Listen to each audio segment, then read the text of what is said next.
সিদ্ধান্ত নিয়েছি যে আর আমার দরকার নেই। অনেক কাকুতি মিনতি করেছি, অনেক অনুরোধ করেছি। যথাসময়ে 6ই ডিসেম্বরটা যেতে দিন।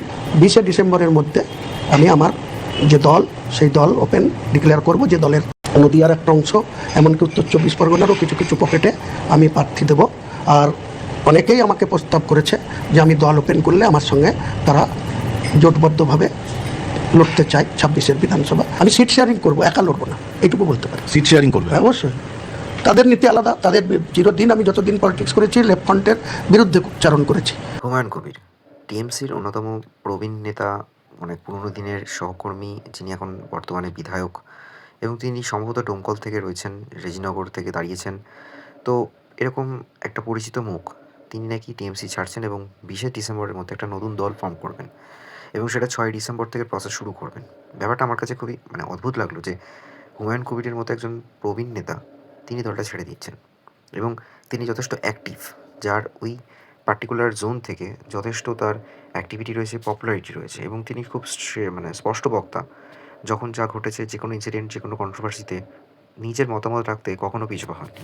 তো মুসলিমরা কি কারো জায়গির নিয়ে বসে আছে? কেউ গোটা মুসলিম সম্প্রদায়কে শুধু ববি হাকিমকে গুরুত্ব দিলেই মুসলিম সম্প্রদায় তার কথা ভেবে সব ভোট তৃণমূলকে দিতে হবে? কোথাও দস্তখত লেখা আছে?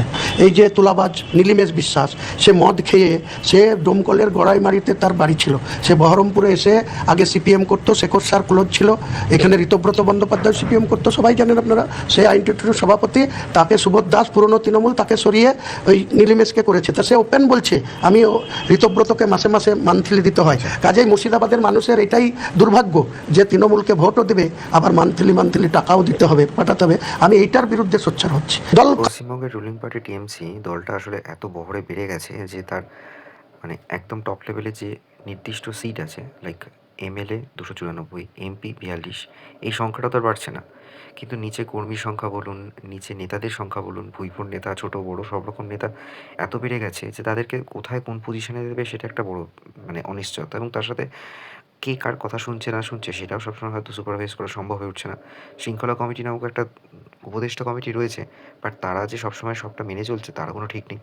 বরিষ্ঠ নেতা, ওপর লেভেলে যারা এমপি, তারা এমন এমন কথা বলে ফেলছে সেটা হয়তো কারোর চোখে পড়ছে না। করাপশনটাও বেড়েছে।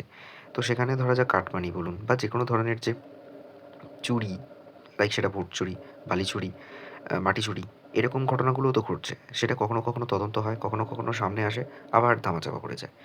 এই রকম পরিস্থিতিতে হুমায়ুন কবির যেভাবে নিজেকে সেই সব কিছু থেকে সরিয়ে রেখে বারবার তার নির্দিষ্ট এলাকা থেকে যে কী ঘটনা ঘটছে সেগুলোকে প্রচারের আলোয় আনতে চেয়েছেন, সেটা হয়তো অনেক সময় কেউ তাকে পাত্তা দেয়নি বা বিশেষ নজর দেয়নি। এই একটা ক্ষোভ তো থেকেই গেছে। কারোর সাথে আলোচনা করবো না। দল যদি মমতা ব্যানার্জি ডাকে, সেই মুহূর্তে যদি আমার যা যা ডিমান্ড সেটা যদি ফুলফিল করে তাহলেই হবে, নাহলে যাওয়ারও কোনো প্রশ্ন নাই। বুঝতে পেরেছি? অনেক গিয়েছি, অনেক কথা বলেছি, অনেক পায়ে ধরে বলেছি, অনেক রিকোয়েস্ট করে বলেছি। আমার কিছু হারানোর নেই।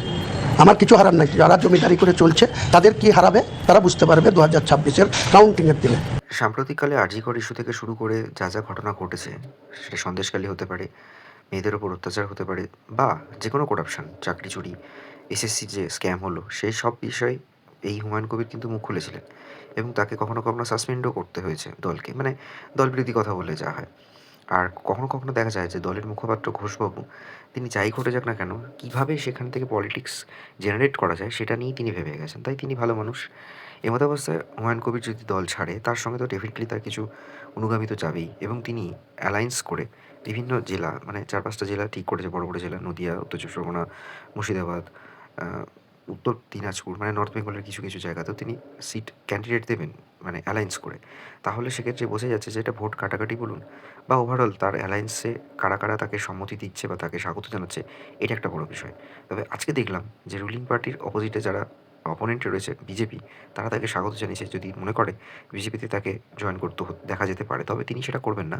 তিনি বলেছেন যে নিজের একটা আলাদা দল তৈরি করবেন, 6ই ডিসেম্বরের মধ্যে অ্যানাউন্সমেন্ট করেই দেবেন।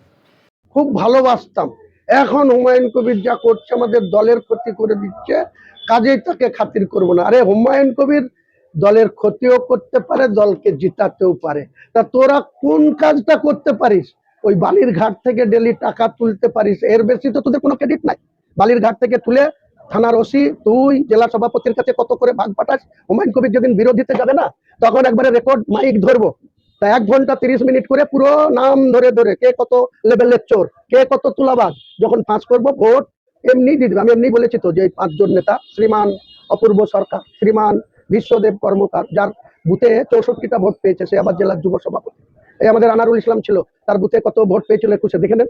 আর সে 22-এ পৌরসভা নির্বাচনে পুলিশের সহায়তায় 28টা সিটের ভিতরে 22টা জিতেছে, আর 6টা কংগ্রেস জিতেছে। 6টা কাউন্সিলররা ভোট পাচ্ছে 44,700, আর 28টা কাউন্সিলর ভোট পাচ্ছে 12,900।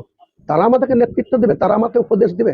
হুমায়ুন কবিরের এখনো অত অভাগা হয়নি, অত দৈন্যদশা হয়নি যে এই সমস্ত ভুইফোড় নেতাদের নির্দেশ আমাকে মানতে হবে।